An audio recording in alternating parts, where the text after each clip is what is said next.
नमस्कार दोस्तों, स्वागत है आप सभी का भामू ज्ञानशाला के इस यूट्यूब चैनल पर। तो हमारी राजस्थान बोलियों की क्लासें हैं वो चल रही हैं, जिसके अंदर आज हम हैं वो वागड़ी बोली पढ़ने वाले हैं।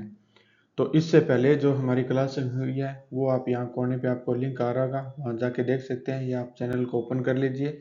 वहाँ आपको राजस्थान आर्ट एंड कल्चर का ऑप्शन है, वो प्ले लिस्ट है, वो मिल जाएगी। तो उसके अंदर ये क्लासें आपको मिल जाएगी। आप अगर इस चैनल पर नए हैं तो नीचे सब्सक्राइब लिखा होगा, उसके ऊपर एक बार टैप कर दीजिए और सब्सक्राइब कर लीजिए, और वीडियो को लाइक भी कर दीजिए। आपको तो सिर्फ एक बार टच ही करना है, आपको कोई ज़्यादा तकलीफ नहीं होगी।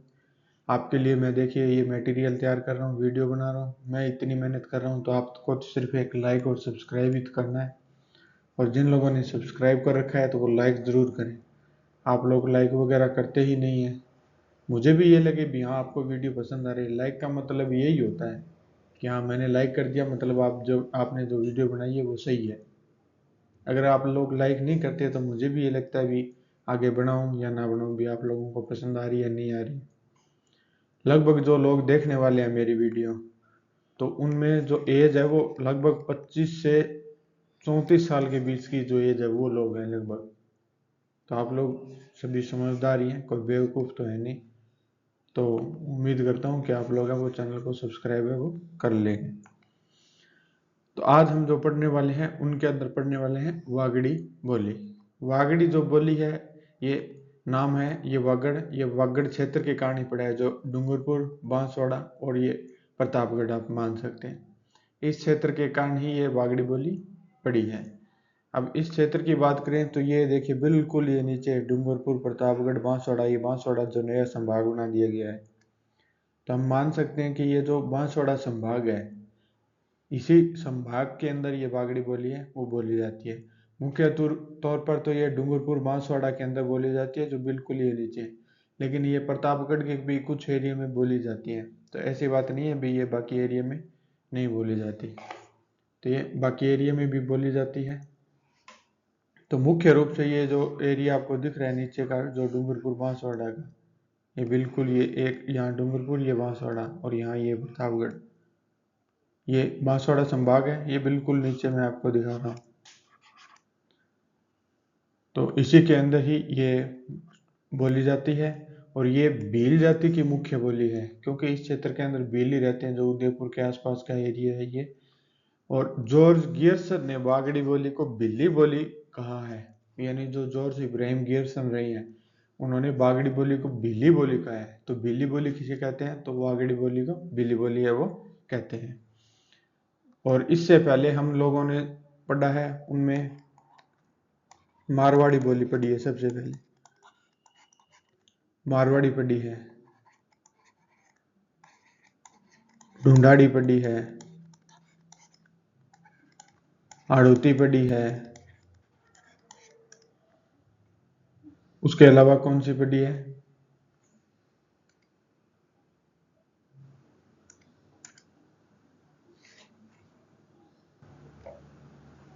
उसके अलावा हमने 4 नंबर मेवाड़ी भी पढ़ी है। तो ये हमने 4 है, ये मुख्य रूप से जो बोलियां हैं वो हम पढ़ चुके हैं।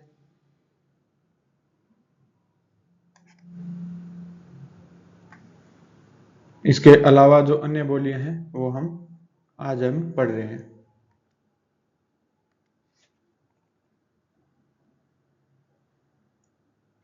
तो चलिए अब हम आगे चलते हैं।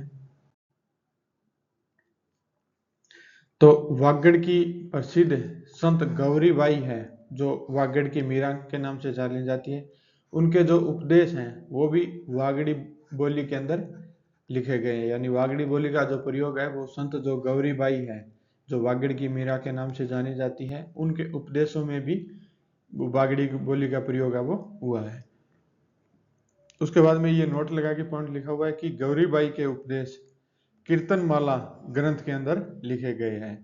यानी जो गौरीबाई के उपदेश है वो कीर्तनमाला ग्रंथ के अंदर है। अगर पेपर को थोड़ा सा हार्ड बनाया है तो ये चीज पूछ सकते हैं। उसके बाद में जो संत माऊ जी है, जो डूंगरपुर बांसवाड़ा के अंदर पूजे जाते हैं, तो उनके जो उपदेश है वो भी वागड़ी बोली के अंदर हैं। संत माऊ जी के उपदेश तथा उनके द्वारा की गई भविष्यवाणियां हैं वो चोपड़ा नामक ग्रंथ के अंदर है। यानी संत मावजी जी के जो उपदेश है वो बागड़ी बोली के अंदर है, और इनके उपदेश तथा इनके द्वारा की गई जो भविष्यवाणी है वो चोपड़ा नामक ग्रंथ के अंदर है। यानी चोपड़ा नामक जो ग्रंथ है वो संत मावजी जी का है, कीर्तनमाला जो ग्रंथ है वो गौरीबाई का है। ये आपको याद में रखना है, और इन दोनों में ही वागड़ी बोली का प्रयोग है वो हुआ है। उसके बाद में आती है मेवाती बोली। मेवाती जो बोली है ये अलवर भरतपुर, ये जो मेवात क्षेत्र लगता है, ये डी अब नया जिला बना दिया है, लेकिन इससे पहले ये देखिए आप, अलवर भरतपुर खेरतल तिजारा, ये जो एरिया है ये यहाँ ये मेव एरिया पड़ता है, तो इसी के पास में तो ये अलवर भरतपुर के अंदर आती है। तो अब इसके अंदर हम है वो डीग भी जोड़ देंगे और खेरतल तिजारा भी, खेरथल तिजारा, ये दोनों जिले भी अब इसके अंदर ऐड है वो हो गए हैं मेवाती बोली के अंदर। ये आप मैप से देख सकते हैं, ये मैंने मैप का एक हिस्सा काट के यहाँ लगाया हुआ है ताकि मैप से थोड़ा सा आइडिया रहे, दिमाग में इमेज बन जाए। मेवाती बोली है ये हिंदी भाषा तथा वह पश्चिमी राजस्थानी को आपस में जोड़ती है। पश्चिमी मतलब राजस्थान का पश्चिमी भाग, ये पश्चिम में मारवाड़ी, और ये जो मारवाड़ी है ये बिल्कुल पश्चिम और उत्तरीय क्षेत्र, यहाँ जो ये हनुमानगढ़, गंगानगर, बीकानेर, चूरू है, जो ये शेखावाटी क्षेत्र है, उसके बाद में जोधपुर है, ये नागौर है, ये पूरा क्षेत्र इधर बाड़मेर तक ये पूरा इसी के अंदर शामिल है मारवाड़ी के अंदर। यह बोली यानी ये जो मेवाती बोली है हिंदी से सर्वाधिक मिलती जुलती बोली है, यानी हिंदी के अंदर सबसे ज्यादा जो मिलती है वो ये मेवाती बोली ही मिलती है। संत जो लालदास जी हैं तथा संत चारणदास जी के उपदेश व उनका साहित्य है वो भी मेवाती बोली के अंदर है। यानी जो लालदास जी हैं और चरणदास जी हैं, इनका जो साहित्य है वो मेवाती बोली के अंदर है। तो आप संत लालदास जी और संत चारणदास जी, इनके बारे में जितनी भी जानकारी है तो कमेंट बॉक्स में लालदास जी लिखा, और लालदास जी लिखने के बाद उनके बारे में जो भी आपको चीजें याद है वो कमेंट कर दीजिए। उसके बाद में चरणदास जी लिखना है, चरणदास जी टाइप किया, उसके बाद में उनकी जानकारी, जिससे कि आपको ये चीजें रिवाइज है वो होती रहेंगी। चलिए अब हम आगे चलते हैं। नेक्स्ट अगर हम बात करें तो मेवाती की उपबोलियां, अन्य उपबोलियों में आती है अहिरवाटी उपबोली। अहिरवाटी है, इसका अन्य नाम है राठ बोली या हिरावल बोली। ये अहिर यानी जो यादव है, और ये यादव किस क्षेत्र में है, इसी अलवर, भरतपुर, धौलपुर, ये कुछ हरियाणा और यूपी के जो क्षेत्र है इसके अंदर ये पड़ते हैं। तो इसके अंदर आप देख लीजिए अलवर, ये रहा अलवर, तो अलवर की बहरोड, नीमराना, प्रतापगढ़ तथा किशनगढ़, ये अलवर के अंदर जो क्षेत्र है उसके अंदर ये बोली जाती है। उसके बाद में जयपुर, ये देखिए ये जयपुर टच खाता है यहाँ से अलवर के, तो जयपुर के कोटपुतली के आसपास। उसके बाद हरियाणा के गुरुग्राम, यानी ये हरियाणा के गुरुग्राम यहाँ, और दिल्ली के आसपास यानी गुरुग्राम और दिल्ली यही क्षेत्र पड़ता है, इसी के अंदर ये बोली जाती है। उसके बाद में अलवर क्षेत्र के अलीबख्शी ख्याल में अहिरवाटी बोली का प्रयोग हुआ है। यानी जो अलीबख्शी ख्याल है जो अलवर का है, इसके अंदर अहिरवाटी बोली का प्रयोग हुआ है। ऐसे अलवर, ऐसे अलीबख्श और ऐसे अहिरवाटी, ये चीज़ है, ये भी आप ध्यान में रखना कि अलवर क्षेत्र में अलीबख्शी ख्याल में अहिरवाटी बोली का प्रयोग है वो हुआ है। तो चलिए अब नेक्स्ट आगे चलते हैं। जोधपुर के हमीररासो ग्रंथ में अहिरवाटी का प्रयोग है वो हुआ है। यानी जो हमीररासो ग्रंथ है उसके अंदर भी अहिरवाटी बोली का प्रयोग हुआ है। शंकर राव के भीम विलास महाकाव्य में अहिरवाटी बोली का प्रयोग हुआ है। ये जो भीम विलास महाकाव्य है इसके अंदर भी अहिरवाटी बोली का प्रयोग हुआ है।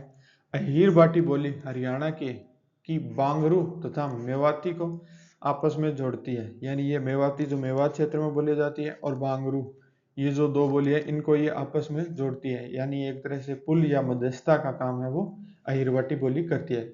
यानी अहिरवाटी में बांगरू के भी कुछ चीजें शब्द हैं वो मिल जाएंगे, और कुछ मेवाती के मिल जाएंगे। तो ये दोनों की मिक्स के रूप पे मानी जाती है। अब आगे अन्य उपबोली की बात करें तो खड़ी मेवाती उपबोली, बयाना मेवाती उपबोली और कठोर मेवाती उपबोली, ये अलवर भरतपुर के क्षेत्र में ही बोली जाती है। तो भरतपुर से डी का जो नया जिला बना है वो भी अलवर के अंदर जो खेरतल तिजारा है ये भी अब इसके अंदर शामिल हम मान सकते हैं। बाकी कहने में तो ये भी है कि जो 50 जिलों के ऊपर नई कमेटी बनाई है, जो नए जिले बने हैं हमारे 19 जिले, तो वो जारी रखेंगे नहीं रखेंगे उनसे रिलेटेड है। तो मैं आपको बता देता हूँ कि मैं आपको जो बता रहा हूँ वो नए डाटा और नए जो एग्ज़ाम है उनके आधार पर ही बता रहा हूँ। मेरे तरफ से कुछ भी जोड़ के मैं नहीं बता रहा हूँ भी आप लोग गलत जानकारी लें। तो जो पढ़ रहे हैं वो एकदम सही पढ़ा रहा हूँ मैं, वो आप अच्छे से वो पढ़ते जाइए। बाकी ये कमेटी ये बता रहे हैं कि इन जिलों के नए जिले बने इनके संचालन के लिए बनाएगी। कोई कह रहे हैं कि कई जिले उनको ऐसे मुंह उठा के बना दिए तो उनको भी चेंज करने के लिए बना रहे हैं।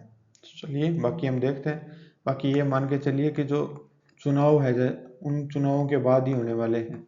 एक तो अपने राजस्थान में सरपंच के चुनाव है, उनके बाद ही ये फैसले होंगे। और कई विधानसभा है जैसे हमारे हरियाणा है, ऐसे कई जो चुनाव है उनके बाद ही ये डायरेक्ट बड़ा फैसला है वो लिया जाएगा। चलिए अब हम आगे से बात करते हैं। अब नेक्स्ट आती है ब्रिज भाषा। तो ये जो क्षेत्र है ये उत्तर प्रदेश के मथुरा यूपी और राजस्थान के भरतपुर धौलपुर, ये हम अगर राजस्थान माने तो यहाँ अलवर भरतपुर धौलपुर ये पड़ता है। तो भरतपुर यहाँ पड़ता है, अलवर यहाँ पड़ता है। तो और इसी के पास में ये यूपी पड़ता है। तो यूपी के मथुरा में और राजस्थान के धौलपुर और भरतपुर के अंदर ब्रिज भाषा है, इसका प्रयोग किया जाता है। हिंदी साहित्य की ये मुख्य भाषा है, यानी जो ब्रिज भाषा है ये हिंदी साहित्य की मुख्य भाषा है। बिहारी, जिसके द्वारा बिहारी सतसई लिखा गया है, सूरदास, साहित्य लहरी और सूरसागर इनके द्वारा जो लिखे गए हैं। उसके बाद में कविवर्ध, धनानंद इनकी सुजान हित जो लिखी गई है, तथा रस खान के जो साहित्य हैं वो ब्रिज भाषा का प्रयोग हुआ है। यानी बिहारी, सूरदास, कविवृंद, धनानंद, रस खान के जो साहित्य हैं वो ब्रिज भाषा के अंदर ही लिखे गए हैं, जिसके अंदर ब्रिज भाषा का प्रयोग हुआ है। उसके बाद में ब्रिज की उपबोलियां, तो उनके अंदर केंद्रीय ब्रिज, सिकरवाड़ी बोली, जादोवाटी बोली जो करौली के अंदर है, जगरोटी बोली करौली के अंदर। अब ये ब्रिज की उपबोलियां हैं, इसको ज़्यादा महत्व देने की जरूरत नहीं है, बस आप ब्रिज भाषा है इसका थोड़ा सा जानकारी ये रख लेना। ये बस आप रीडिंग मार लेना क्योंकि आज तक एग्जाम में पूछे नहीं गए, तो इतना डीप में जाएगा तो वैसे किसी का सही नहीं होगा। तो मैं बता देता हूँ, कल को क्वेश्चन उठ जाए और कोई कहे कि ये तो बताया ही नहीं, तो मैं बता रहा हूँ भाई ये 4 है, ये और है।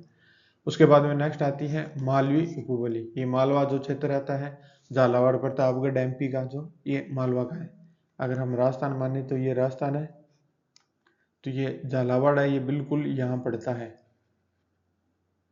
तो झालावाड़ और ये यहाँ प्रतापगढ़ पड़ता है, जो पूंछ सी 2 निकली हुई है वहाँ। तो इसके नीचे ये एमपी पड़ता है। तो ये जो क्षेत्र है ये मालवा कहलाता है। मेवाड़ के आगे का जो क्षेत्र है वो मालवा ही है। मालवी जो बोली है इसका जो प्राचीन नाम है वो अवंती बोली है।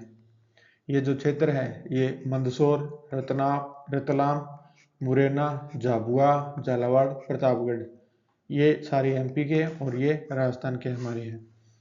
झालावाड़ को राजस्थान का मालवा कहा जाता है क्योंकि ये मालवा के बिल्कुल टच होता है, मालवा ही मान सकते हैं, इसको मालवा कहा जाता है। आगे हम बात करें तो चंद्र सखी व नटनागर के साहित्य में मालवी बोली का प्रयोग अब हुआ है। चंद्र सखी को मालवा की मीरा कहा जाता है और मालवी की उपबोलियां चंद्र सखी और नटनागर है। इसके अंदर जो साहित्य में मालवी बोली का प्रयोग हुआ है और चंद्र सखी को मालवा की मीरा कहा गया है। मालवा की मीरा चंद्र सखी। गौरीबाई के बारे में आप कमेंट कर सकते हैं कि आपने क्या क्या पढ़ लिया। और मालवी की उपबोली बात करें तो रागड़ी बोली, ये झालावाड़ में है, इसको आपको ध्यान में रखना है। यह मालवी तथा मारवाड़ी का मिश्रित रूप है। यह एक कर्कश बोली है, यानी जो ये रागड़ी है ये कर्कश बोली है, कान को ऐसे थोड़ी सी चुभने वाली बोली हम मान सकते हैं जो कर्कश है। उसके बाद में निमाड़ी बोली है, ये झालावाड़ के अंदर बोली जाती है। इस बोली को दक्षिणी राजस्थानी है वो कहा जाता है। निमाड़ी को झालावाड़ में, रागड़ी बोली भी झालावाड़ में, और दक्षिणी राजस्थानी है वो निमाड़ी बोली को कहा जाता है। उसके बाद है मालवी की अन्य उपबोलियां हैं। इसके अंदर उमठावड़ी, रतलामी, मंदसौर, पाटवी, सोडवी, ये इसकी मालवी की उपबोली है। ये ज़्यादातर नहीं पूछते, लेकिन ये जो क्षेत्र है ये आपको थोड़ा सा ध्यान में रखना कि रतलाम, मंदसौर है, झालावाड़ है, प्रतापगढ़ है, इस क्षेत्र के अंदर ये बोली जाती है। तो ये हमारी जो क्लासें हैं वो कंप्लीट होती हैं। भाषा एंड जो साहित्य है उसकी क्लासें भी मैं करवा चुका हूँ, और बोलियों की क्लासें वो भी कंप्लीट हो चुकी है। तो यहाँ आपको एक गोल से करार रहा होगा, उसके ऊपर आप क्लिक करके चैनल को सब्सक्राइब कर लें, और यहीं पास में जो वीडियो आ रही है वो भी अन्य जो भी टॉपिक से रिलेटेड वीडियो हैं वो भी आप देख सकते हैं। तो आज की वीडियो में इतना ही, मिलते हैं नेक्स्ट वीडियो में, तब तक के लिए जय हिंद जय भारत।